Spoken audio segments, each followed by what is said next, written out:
La majorité des conseils YouTube sont mauvais pour toi. Et pas parce qu'elles sont nécessairement fausses, mais parce qu'elles ne sont juste pas adaptées. Je le sais car j'ai traversé la même chose quand je me suis lancée sur YouTube. J'ai fait ce que les gens me disaient de faire et en fait j'ai vu que les résultats n'étaient pas forcément là. Et c'est quand j'ai appliqué ce que je vais te montrer aujourd'hui que j'ai commencé à voir une différence. Aujourd'hui, je vais te montrer le guide complet pour attirer des leads et des clients sur ta chaîne YouTube. Et ça, que ce soit pour ton agence, ton SaaS ou tout simplement le service que tu proposes. Avant de commencer cette vidéo, je tiens à dire que ce n'est pas une vidéo adaptée aux créateurs de contenu / influenceurs. Donc pour les personnes qui cherchent à avoir des partenariats rémunérés ou qui cherchent à faire le maximum de vues et être viral. Nous, ici, notre objectif, c'est de vendre. On est littéralement sur une logique d'autorité dans notre secteur et de vente. Et donc forcément, ce qu'on va vouloir mettre en place, ou en tout cas les métriques qu'on va mesurer, ne seront pas du tout les mêmes. Quand un influenceur est beaucoup plus drivé par les vues et voire un peu par l'engagement, ce sera pas notre cas ici. Sache que tu pourras retrouver le guide de cette vidéo au format écrit étape par étape et tout ça dans le lien en description. Je t'invite à le télécharger après avoir regardé cette vidéo. Donc aujourd'hui, les entreprises et les entrepreneurs rencontrent plusieurs problèmes. Certains ont des dépendances aux ads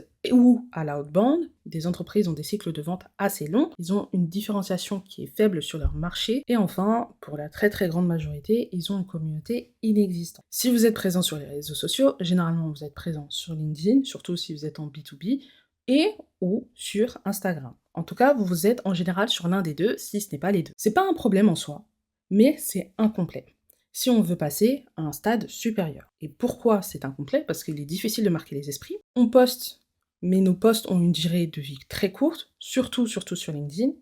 Et enfin, on risque de voir nos comptes disparaître. Et ça, je dis ça parce que c'est déjà arrivé à certains de mes clients, surtout sur Instagram, d'avoir leur compte qui saute. Et il y a même des entrepreneurs qui ont leur compte qui devient shadowban, donc impossible de se faire découvrir par de nouvelles personnes. Une plateforme qui peut vraiment faire la différence, c'est YouTube. C'est une plateforme qui est longue, dont les personnes vont rester avec nous, vont passer du temps avec nous. Je tiens à le préciser, hein, mais il faut à peu près 7 heures pour qu'une personne nous fasse confiance, et forcément les 7 heures vont passer beaucoup plus vite avec YouTube qu'avec des posts LinkedIn ou quelques réels Instagram. Le contenu le plus souvent est evergreen, donc il n'y a pas de saisonnalité, il peut se regarder à n'importe quel moment. Pourquoi la plupart du temps? Parce qu'il suffit qu'on réagisse à un événement particulier, par exemple, je sais pas, la Coupe du Monde, et là, bah forcément, il y a une saisonnalité. Ça aide énormément à avoir de l'autorité dans notre secteur, et ça aide beaucoup plus à convertir nos leads, nos prospects. Et en vrai, surtout si on fait de l'ADS ou de l'outbound. Parce qu'en fait, on peut penser que c'est opposé, mais pas du tout. Ça travaille ensemble, et ça, je peux le dire, parce que il y a quelques temps, j'ai voulu ouvrir une autre agence avec une amie, et parce que j'étais déjà présente sur les réseaux sociaux, quand j'ai fait de l'outbound, la personne me connaissait déjà, et du coup a accepté de m'avoir en appel. Si j'aurais pas fait ça, elle aurait pas accepté. Alors que pourtant, le secteur de l'agence n'avait aucun rapport avec le contenu avec lequel elle m'a découvert. Et donc, faut pas penser que c'est opposé, à l'inverse, ça va travailler ensemble. Donc en fait, même si vous faites de l'ADS, même si vous faites de l'outbounds, être présent sur YouTube, ça va vous aider à mieux closer et à attirer plus de monde parce qu'ils vous feront déjà confiance. Je pense que ces deux exemples qui sont Théo Lyon et Alexandre Mozy en sont de très bons exemples. Ils sont tous les deux présents sur d'autres plateformes. Théo Lyon est présent sur LinkedIn, par exemple. Pendant un moment, il était aussi présent sur TikTok et Instagram, bon, bien que maintenant il est beaucoup moins présent. Alexandre Mozy, bon, lui, c'est même pas la peine d'en parler, il est vraiment sur toutes les plateformes, donc Twitter, Instagram, TikTok, etc. Mais c'est vraiment YouTube qui va être la pierre angulaire de tout ça, c'est-à-dire que c'est avec YouTube qu'ils arrivent à construire leur autorité au-delà. Et ça, c'est surtout le cas pour Alex Hormozy, qui, avec ses heures et ses heures et ses heures de contenu, a pu vraiment développer une core audience qui le suit dans tout ce qu'il fait. Et, et Théo Lyon, c'est notamment lié à ses podcasts et à quelques de ses vidéos essais. Et donc c'est pour ça que je dis qu'on peut être sur d'autres plateformes, mais que vraiment YouTube va rajouter une autre dimension, en fait, au travail qu'on fait sur les autres plateformes. Beaucoup ne se lancent pas sur YouTube car c'est trop long, et ça, c'est ce que tout le monde pense, et c'est pour ça qu'en fait, il y a une grande place à prendre. Parce qu'en fait, il y en a peu qui osent. Et je vais pas revenir sur le fait que c'est trop long, c'est vrai que ça peut être un peu plus long que d'autres plateformes, comme par exemple TikTok, mais les résultats ne seront pas les mêmes. Et ça, je le sais parce que, pour le coup, TikTok, c'est une plateforme sur laquelle j'ai été présente pendant très très longtemps, et je peux le dire, même si on fait des vues beaucoup plus facilement, le fait de faire rester les gens et de les convertir, c'est beaucoup plus difficile qu'avec YouTube. Et pourtant, j'ai fait beaucoup plus d'argent, je vais pas mentir, avec YouTube qu'avec TikTok. Penser qu'il faut des milliers d'abonnés nécessaires, là aussi, c'est faux. On a des petits comptes qui font des milliers, voire parfois même des centaines de milliers d'euros. Moi, pour le coup, c'est mon cas. Alors, je ne suis pas encore aux centaines de milliers d'euros, mais pour le coup, j'ai fait des milliers d'euros. 3, mes clients ne sont pas sur YouTube. Alors, généralement, c'est faux. Et même si ils ne le seraient pas, eh ben, rien n'empêche d'envoyer les vidéos YouTube qu'on fait à nos potentiels clients, à nos prospects, etc. Parce qu'en fait, ça peut aussi servir comme preuve d'expertise. Et donc en fait, il faut pas penser ça que comme les gens vont venir, donc en mode inbound, même si c'est le cas 95-97% des cas, mais il y a aussi des cas où en fait on peut envoyer nos vidéos comme preuve d'expertise, notamment quand on fait de l'outbound. Et donc là aussi en fait, ça sert. Et enfin, pensez que c'est juste de la visibilité. Comme je dis, ici on n'est pas influenceur, on cherche la conversion, et donc on n'est pas obligé de chercher à être le prochain Squeezie, la prochaine Lena Situation pour être sur YouTube. YouTube, ce n'est pas seulement une plateforme de créateurs, c'est aussi une plateforme d'autorité et de conversion. Donc maintenant, on va passer au guide. La première chose, c'est est-ce que votre produit ou votre service a été validé? Ça peut paraître bête, mais bien souvent, on a des personnes qui vont se lancer alors qu'elles ont un service ou un produit qu'elles n'ont pas testé. Et donc en fait, elles vont passer des mois et des mois à vouloir vendre un produit qui, de toute façon, de base, ne plaît pas. Et donc le problème, ce n'est pas eux en soi, c'est le produit ou le service. Et donc avant même de vouloir se lancer dedans, est-ce que votre produit ou votre service plaît? Alors après, bien sûr, vous pouvez construire le produit ou le service avec votre audience. Là, on est encore sur un autre cas, un cas dont on va pas parler aujourd'hui. Là, aujourd'hui, on parle de personnes qui ont déjà un produit ou un service à vendre qui a été validé. Comme ça, on peut passer à l'étape suivante. Comme on dit souvent, le packaging, c'est vraiment l'un des éléments le plus important sur YouTube. Donc ça va être le titre et la miniature. Souvent, on s'arrête là. Moi, je tiens à rapporter une troisième pièce qui est l'angle de la vidéo. Donc ici, le but, c'est de capter l'attention des personnes qu'on vise. Et c'est important. On doit capter l'attention de nos leads, de nos prospects. Et trouver un angle de vidéo qui peut faire la différence, qui peut les faire cliquer. Parce qu'on peut avoir un même sujet de vidéo et ne pas l'aborder de la même manière. Et selon la manière dont on va l'aborder, ce sera pas pareil. Souvent, moi, j'aime bien donner ces exemples. Donc, j'aime bien donner ces deux exemples qui parlent de fiscalité, parce que bien qu'elles parlent de fiscalité et qu'elles parlent des mêmes choses, en réalité, l'angle pris n'est pas la même. Et donc, dans les gens qui vont attirer, on n'aura pas non plus les mêmes personnes. Il y en a un qui va attirer des personnes qui savent qu'elles ont un problème directement et qui cherchent directement une solution, alors que l'autre va être beaucoup plus large, beaucoup plus broad, et va aussi ramener des personnes qui ont techniquement rien à faire de la fiscalité, mais qui sont quand même intéressés par le sujet. Ensuite, on va passer à la stratégie. Ici, le but, c'est de connaître notre ICP par cœur. Donc, notre ICP, c'est vraiment notre cible, les personnes qu'on vise. Parce que là, tout à l'heure, je te parlais du packaging. Je te disais que, en fait, ton titre, ta miniature et l'angle de la vidéo doit être fait pour ta cible, mais qui est ta cible? Donc, qui est votre ICP? Quels sont leurs problèmes? Vraiment connaître les problèmes de votre ICP, ça va vraiment être le plus important parce que mieux vous connaissez leurs problèmes, mieux vous pouvez vous adresser à eux, et plus ils vont se sentir concernés et se dire « Wow, c'est cette personne dont j'ai besoin ». Quelque chose d'autre, est-ce qu'ils sont conscients de leurs problèmes? Parce que ça aussi, c'est autre chose. Il y a des personnes qui pensent avoir des problèmes, alors qu'en fait, le problème qu'ils ont, bah, en fait, c'est pas ça. Exemple tout bête, je fais pas assez de ventes parce que je n'ai pas assez de vues. C'était pas ça le problème. Le problème, c'est que t'as pas une bonne stratégie de contenu. T'as peut-être pas utilisé les bons leviers psychologiques pour enclencher l'intérêt, pour enclencher la vente, tout ce genre de choses. Donc, c'est est-ce que mon ICP est conscient de son problème? S'il est conscient ou s'il n'est pas conscient, comment je les aide en fait? Comment je l'aide à ce moment-là? En fait, il faut que vous connaissiez votre cible à un point où tout devient évident pour la personne qui vous regarde. Et que votre ICP a vraiment l'impression que vous lui parlez directement. Ensuite, il y a cette question de positionnement. En général, les gens, ils veulent se différencier et ils pensent qu'ils vont se différencier par leur façon de parler ou autre. Généralement, la différenciation, ça passe par votre positionnement. C'est votre positionnement qui va vraiment vous permettre de vous différencier de vos concurrents. Par exemple, si on prend des designers, il y a des designers qui vont designer des sites pour qu'ils soient beaux, il y a des designers qui vont designer des sites pour la conversion, et en fait, vous voyez que rien qu'avec ces deux exemples, bah, le positionnement n'est pas le même. Il y en a qui vont privilégier l'esthétique, il y en a qui vont vouloir privilégier la conversion à défaut de l'esthétique. Il n'y en a pas un qui est meilleur que l'autre, juste c'est des positionnements différents. Là, c'est un exemple, mais ça peut aussi être se positionner, d'ailleurs, par notre ICP. Il y a un cas notamment avec Gmeos, donc eux, ils font des sites internet qui, par exemple, faisaient des sites internet pour les startups. C'est aussi une différenciation. Donc ensuite, il faut connaître vos objectifs, et donc là, par connaître vos objectifs, c'est connaître vos objectifs par rapport à votre chaîne YouTube. C'est important parce qu'en fait, ça va vous permettre aussi de savoir quoi faire en fait sur votre chaîne. Si votre but avec votre chaîne, c'est d'avoir de l'autorité, vous n'allez pas mettre en place les mêmes actions que si votre objectif, c'est de faire, je sais pas, d'avoir 100 prospects qui viennent de YouTube sur le trimestre. Ce sera pas la même chose. Ça veut pas dire que si vous en faites un, vous pouvez pas avoir le deuxième, mais c'est que vraiment les actions que vous allez mettre en place ne vont pas être drivés par le même objectif. Et je pense, et en fait c'est l'un des problèmes, c'est que beaucoup se lancent sur YouTube sans connaître leur objectif, sans réellement savoir pourquoi. Voilà, ils ont une vague idée, mais ça s'arrête là. Non, vous devez savoir qu'est-ce que vous venez chercher sur YouTube quand vous vous lancez. Et c'est parce que vous connaissez vos objectifs et que vous savez pourquoi vous êtes là qu'ensuite vous allez pouvoir mettre en place votre calendrier stratégique.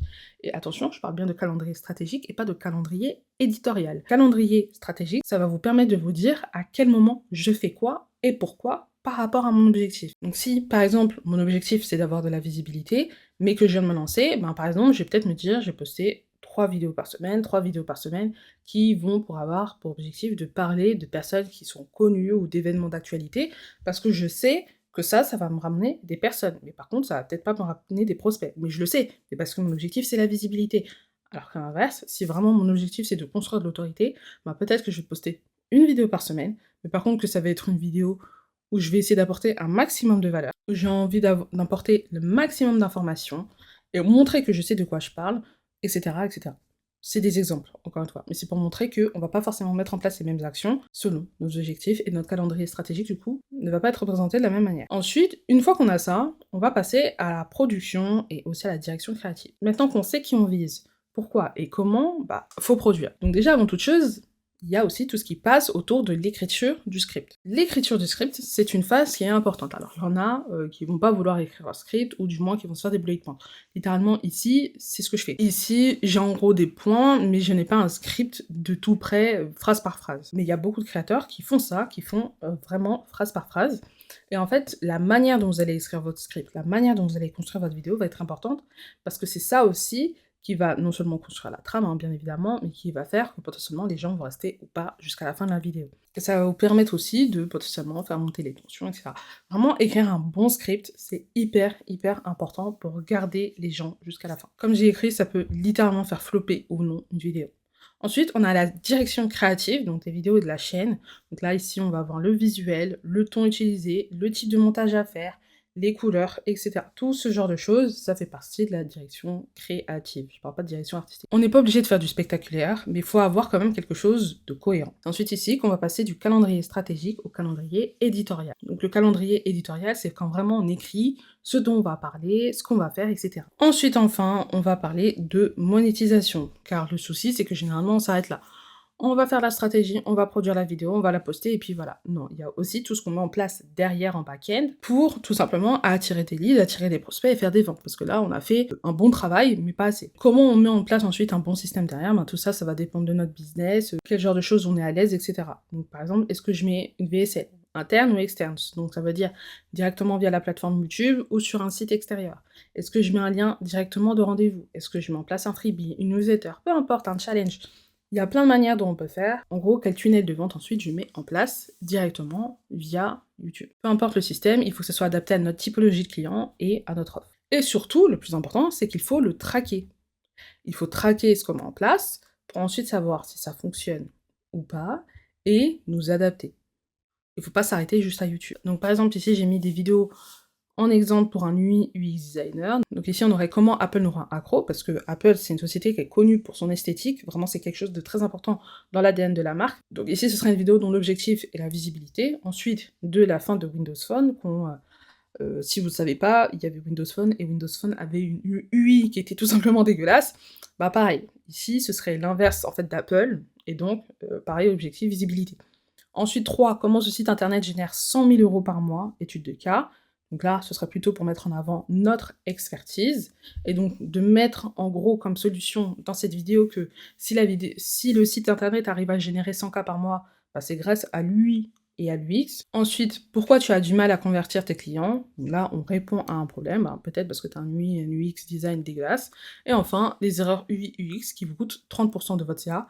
Et donc là, on est vraiment sur une vidéo solution, c'est-à-dire qu'on apporte la solution à un problème que notre audience connaît déjà, parce qu'elle est déjà familière avec l'UI et l'UX. Alors que dans les autres vidéos d'avant, on part du principe qu'elle n'est pas familière avec l'UI et l'UX. Selon en fait où se trouvent nos prospects et nos leads dans la connaissance de l'expertise qu'on explique ou pas, on va pas aborder les choses de la même manière. C'est pareil avec moi pour YouTube, il y a des personnes qui connaissent très bien la plateforme, qui savent les problèmes qu'ils ont, donc par exemple j'ai un problème de miniature, j'ai un problème de titre, etc., alors qu'il y en a d'autres qui n'ont absolument aucune connaissance et qui ne savent pas par où commencer et qui rencontrent des problèmes et qui ne savent pas à quoi c'est dû. Et c'est ensuite pour ça qu'ils vont faire plutôt appel à moi. En gros, faut garder en tête qu'une vidéo, c'est un objectif. À chaque fois, faut pas essayer d'avoir plusieurs objectifs en même temps parce que sinon on va perdre les personnes qui nous regardent. Ensuite, quelles sont les erreurs à éviter quand on veut se lancer sur YouTube, quand on veut vendre, etc.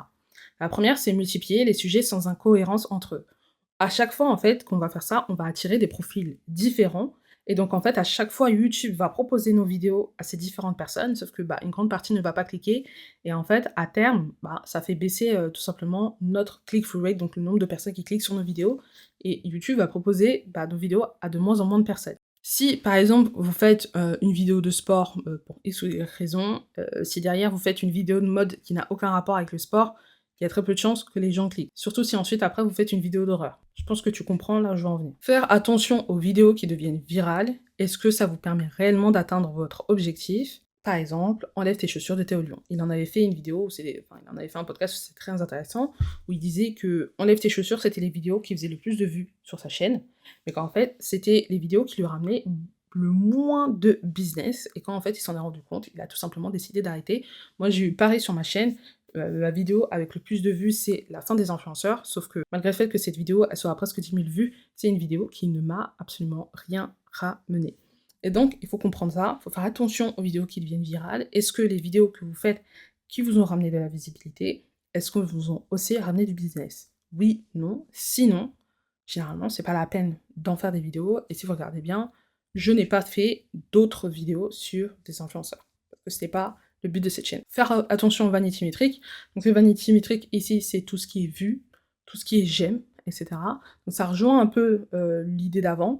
Faire attention à ça parce que à la fin de la journée, si tu fais des vues, si tu fais des j'aime, mais qu'il n'y a aucun business, pareil, ça sert à rien. Troisième, attention à ne pas optimiser son packaging avant de se mettre à la vidéo. C'est-à-dire que avant de créer vos vidéos, vous devez penser au titre de la vidéo et vous devez penser à la miniature. Là, je suis en train de filmer cette vidéo, mais avant même de filmer cette vidéo, j'avais déjà le titre, j'avais déjà une idée de la miniature. Donc ça, c'est quelque chose dont il faut faire attention. Et enfin, je pense que c'est le plus important, et les gens le savent et pourtant ils ne le font pas, c'est de ne pas analyser ses datas et notamment son back-end. C'est-à-dire que vous allez faire des vidéos, vous allez regarder par rapport aux autres vidéos à la limite comment ça se classe, c'est-à-dire est-ce que c'est 1 sur 10, est-ce que c'est 5 sur 10, est-ce que c'est 10 sur 10, oh mince c'est 10 sur 10, ma vidéo elle est nulle, peut-être, mais en attendant, peut-être que les gens ils sont restés tout le long de la vidéo, peut-être qu'il y a plus de commentaires aussi, peut-être moins de vues mais plus de commentaires, et surtout peut-être que ça t'a ramené plus de business. Donc faut faire attention, toujours analyser ces datas. Aussi, toutes les vidéos n'ont pas pour objectif d'atteindre plus de monde. Il y a des vidéos qui sont faites plus pour votre communauté. Donc forcément, comme c'est fait pour votre communauté, ça va attirer beaucoup moins de personnes que si vous faites une vidéo pour de la visibilité. Là aussi, c'est logique. Analysez vos datas, surtout qu'aujourd'hui, avec YouTube Studio, c'est de plus en plus complet. On peut notamment faire la différence entre les nouveaux visiteurs, les visiteurs qui ont déjà regardé des vidéos et les visiteurs réguliers, et ça c'est hyper intéressant, notamment pour voir si c'est des vidéos qui ont plus plu à une communauté ou à des personnes hors communautaires ou qui ne nous connaissent pas. Et comme j'ai dit, faire attention à la data backend.